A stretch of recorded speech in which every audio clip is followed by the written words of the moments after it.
नमस्कार। स्वागत है आपका इंडिया गेट टीवी पर। मैं हूं अजय सेठिया। मित्रों, आप सबको पता ही है कि अयोध्या में भगवान श्री राम की जन्मस्थली पर एक भव्य मंदिर का निर्माण हो रहा है। उस निर्माण में अब 1700 करोड़ रुपए का बजट हो गया है और उसमें 7 अन्य मंदिर भी बनाए जाएंगे। 2024 के अप्रैल में यह मंदिर बनकर तैयार हो जाएगा और अयोध्या के बाद मथुरा काशी के मुक्त होने की शुरुआत भी हो गई है। अयोध्या की तरह इन दोनों हिंदू तीर्थ स्थलों का फैसला भी कोर्ट के माध्यम से ही होगा। वैसे लंबी अदालती लड़ाई लड़ी जाएगी, इसमें कोई शक नहीं है, लेकिन अच्छी बात यह हुई है कि मुस्लिम पक्ष के शुरू से ही सुप्रीम कोर्ट जाने से केस ने एक कदम आगे बढ़ा लिया है। मैं काशी विश्वनाथ की बात कर रहा हूं, मैं ज्ञानवापी मस्जिद की बात कर रहा हूं। यह केस ज्ञानवापी मस्जिद में स्थित श्रृंगारपुरी के दर्शनों का था।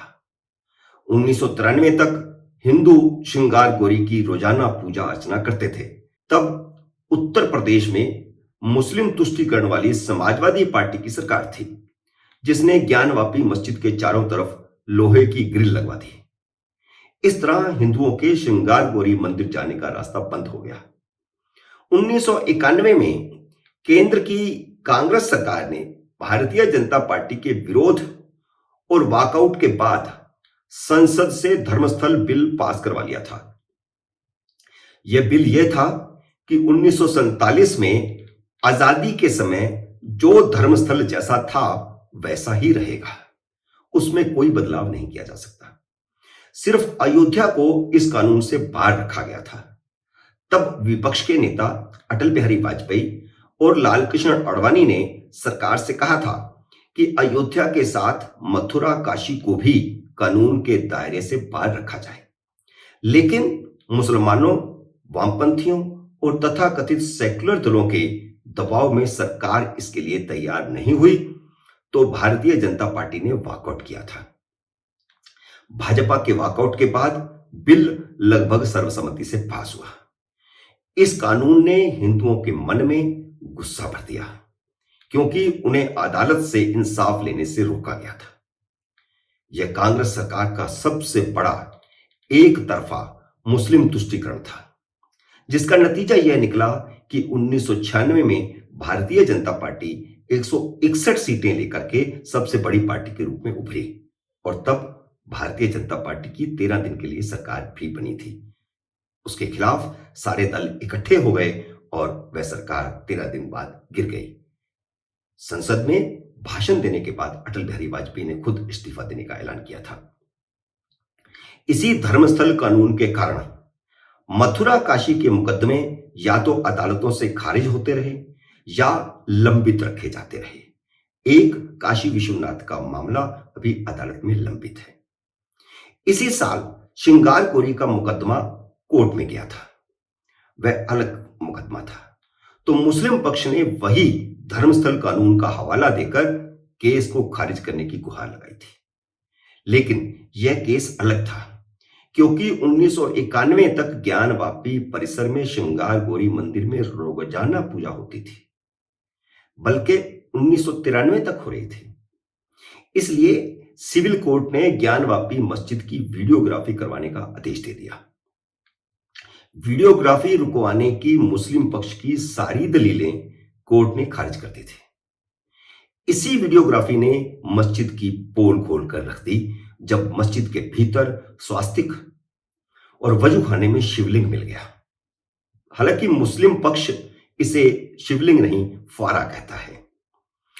केस की आगे सुनवाई रुकवाने के लिए मुस्लिम पक्ष ने उसी धर्मस्थल कानून का हवाला दिया था, लेकिन सुप्रीम कोर्ट ने मुस्लिम पक्ष को कोई राहत देने की बजाय इतना ही कहा था कि आगे की सुनवाई जिला अदालत करेगी और वह तय करेगी कि यह केस चलने लायक है या नहीं, 1991 के धर्मस्थल कानून के दायरे में आता है या नहीं।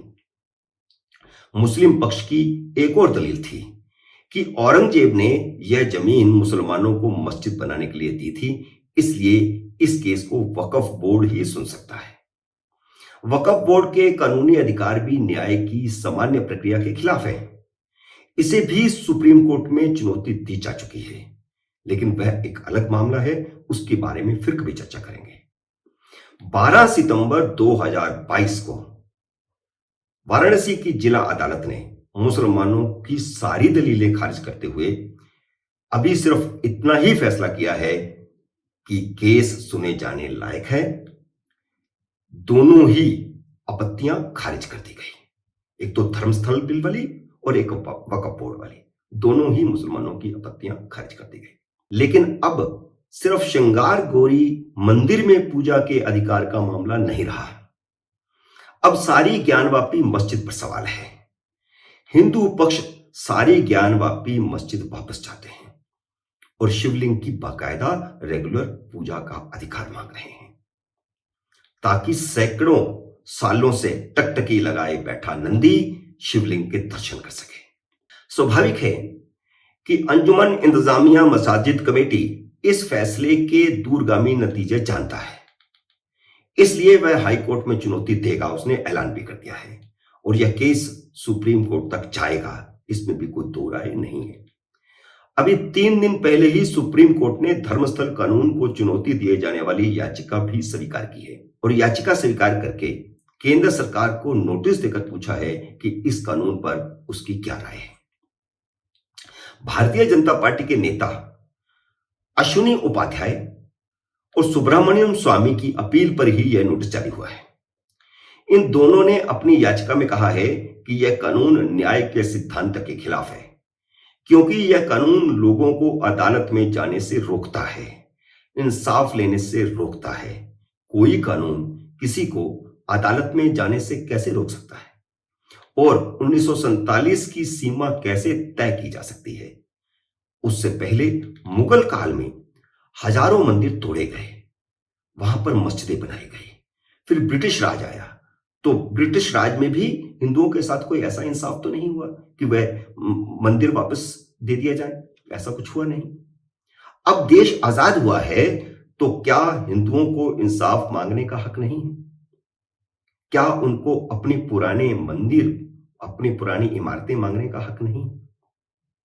अब जबकि भारतीय जनता पार्टी की लगातार दूसरी बार सरकार बनी है, तो उसे अपनी विचारधारा के मुताबिक कई गलतियां सुधारनी है। कई चीजों में सुधार हो चुका है, जैसे 370 हट चुकी है, जैसे अयोध्या में भगवान श्री राम का मंदिर का निर्माण शुरू हो चुका है, और एक ये जो सुधार करना है, अब सबसे बड़ी चुनौती मोदी सरकार के सामने है, वह है धर्मस्थल बिल, धर्मस्थल कानून। भाजपा के लिए संयोग की बात है कि सुप्रीम कोर्ट ने संसद की गलती सुधारने का मौका दिया है मोदी सरकार को। मोदी सरकार जल्द ही इस पर स्टैंड ले लेगी, और स्वाभाविक है कि वह 1991 में संसद में लिए गए भारतीय जनता पार्टी के स्टैंड के अनुरूप ही होगा। तब विपक्ष के नेताओं अटल बिहारी वाजपेयी ने और लाल कृष्ण आडवाणी ने सरकार से कहा था कि वह बिल में मथुरा और काशी को भी अयोध्या की तरह अलग रख ले, तो भाजपा तब समर्थन देने को भी तैयार हो गई थी।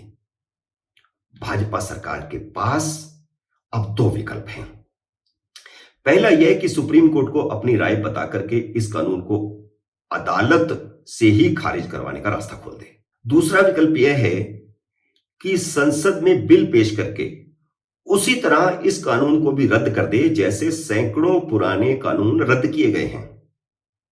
नरेंद्र मोदी को 2024 में 400 सीटें हासिल करने का यह एक स्वर्णिम मौका मिला है। जैसे ही धर्मस्थल बिल रद्द होगा, भारतीय जनता पार्टी की बल्ले बल्ले हो जाएगी, और हिंदू जो अब किसी वजह से नाराज चल रहा है, वह फिर उसके साथ जुड़ेगा। उम्मीद है कि मोदी इस मौके को हाथ से जाने नहीं देंगे, और अगर धर्मस्थल बिल रद्द हो जाता है तो मथुरा काशी भी उसी तरह मुक्त होंगे जैसे अयोध्या मुक्त हुआ है। मित्रों, उम्मीद है मेरा यह विश्लेषण आपको पसंद आया होगा। इसे लाइक करिए, शेयर कीजिए, और अगर आपने मेरे YouTube चैनल को सब्सक्राइब नहीं किया तो कृपया सब्सक्राइब भी कीजिए, घंटी का बटन भी दबाइए ताकि जैसे ही मेरा नया वीडियो आए आपको सूचना आए। मेरे नए वीडियो का करिए इंतजार। तब तक नमस्कार।